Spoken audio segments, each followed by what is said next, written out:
खेती में मेहनत तो सब करते हैं, लेकिन अगर मेहनत का हिसाब ना रखा जाए तो असली मुनाफा हाथ से निकल जाता है। खेती का असली साथी सिर्फ हल और ट्रैक्टर ही नहीं, एक डायरी और पेन भी है। खेती का रिकॉर्ड रखना उतना ही ज़रूरी है जितना डॉक्टर के लिए मरीज की रिपोर्ट। अगर आप लिख कर रखेंगे कि कौन सी फसल कब बोई, कितना बीज डाला, कितना खाद डाला, कौन सी दवाओं का इस्तेमाल करा, कितने पैसे खर्च हुए और कितना उत्पादन हुआ, तो आपको साफ पता चलेगा कि कौन सा तरीका सबसे अच्छा काम करता है और कौन सा नुकसान करता है।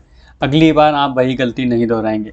तो इस तरह से आप आपकी खेती को इम्प्रूव करते जाएंगे और इम्प्रूवमेंट से ही, धीरे धीरे इम्प्रूवमेंट से ही चीज़ें सफल होती हैं, चाहे वो कोई सा बिजनेस हो या कोई भी चीज़ हो। अगर आप मेरी बात से यहाँ तक सहमत हैं तो अगला सवाल आता है कि क्या रिकॉर्ड करना है और कैसे रिकॉर्ड करना है।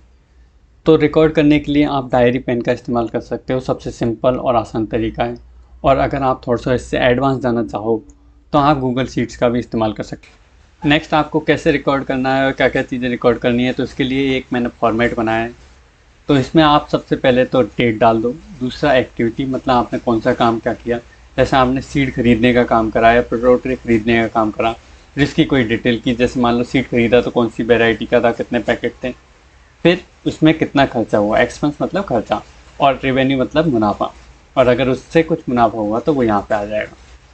अब इस चीज़ से एक चीज़ और आपको पता चलेगी, जैसे आपको पहले एडवांस में प्लानिंग लिख सकते हो। जैसे आपको 19-19-19 की ड्रेंचिंग करनी है तो आपको पहले ही पता चल जाएगा कि भाई ये पहले से परचेज करके रखना है, तो इसलिए आप इसको पहले से परचेज करके रख लो। आगे की जो भी प्लानिंग है, मतलब उसको ऐसे ही इस शीट में अलग, जैसे अलग कलर में लिख के रख दो और फिर वहाँ से लिखते जाओ।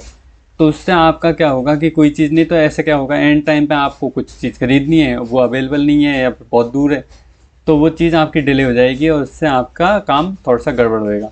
तो परफेक्ट काम करना है तो आप पूरा सब पहले मतलब जो चल रहा है उसका भी लिख के रखो, और जो आपकी प्लानिंग है उसको भी आगे से आगे लिख के रखो। तो उसके हिसाब से आपको पहले से चीज़ों को पता रहेगा और आप अच्छे से लिख सकोगे।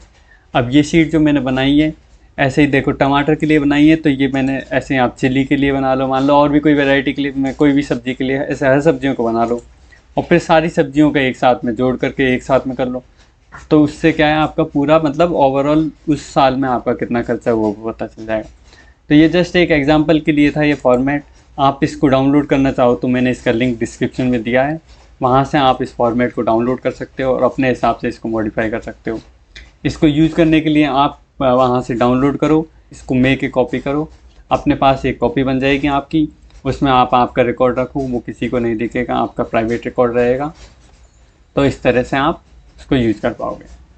तो होप आपको ये वीडियो अच्छी लगी होगी और कुछ आपको सीखने को मिला होगा। अगर आपको अच्छा लगा है तो लाइक करें वीडियो को और चैनल को सब्सक्राइब करें, क्योंकि आगे मैं बहुत सी अच्छी अच्छी चीज़ें बताने वाला हूँ जो आपकी खेती में बहुत ही फ़ायदेमंद साबित हो सकती हैं।